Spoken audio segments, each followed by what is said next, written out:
भारत के गैर कानूनी जेर कब्जा जम्मू कश्मीर में नई दिल्ली के मुसल्लत करदा लेफ्टिनेंट गवर्नर के मातहत इंतजामिया ने कश्मीरी मुसलमानों को आज जुमेतुल विदा के मौके पर भी श्रीनगर की तारीखी जामे मस्जिद में नमाज जुमा जैसे अहम दीनी फरीजे की इजाजत नहीं दी और मीरवाइज उमर फारूक को घर में कैद कर लिया। मीरवाइज उमर फारूक ने एक्स पर अपने एक ट्वीट में काबिज इंतजामिया की तरफ से जामे मस्जिद श्रीनगर को सील और उन्हें नजरबंद किए जाने की सख्त अल्फाज में मजम्मत की। उन्होंने काबिज इंतजामिया की पाबंदी को इंतहाई अफसोसनाक और कश्मीरी मुसलमानों के मजहबी अमूर में सरीही मुदाखलत करार दिया। उन्होंने कहा है कि जामे मस्जिद की बार बार बंदिश से कश्मीरी मुसलमानों में शदीद गम और गुस्सा और इस तरह पाया जाता है। दरियासना भारतीय काबिज फोर्सेज ने अपनी रियासती दहशत गर्दी की ताज़ा कार्रवाई में जिला कठुआ के इलाके घाटी चौथाना में महासरी और तलाशी की पुरतशद्दुद कार्रवाई के दौरान 3 कश्मीरी नौजवानों को शहीद कर दिया।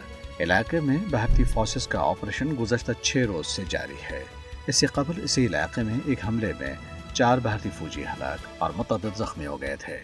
राजौरी, पुंछ और रियासी के अजला में भी भारतीय फोर्सेज का ऑपरेशन जारी है।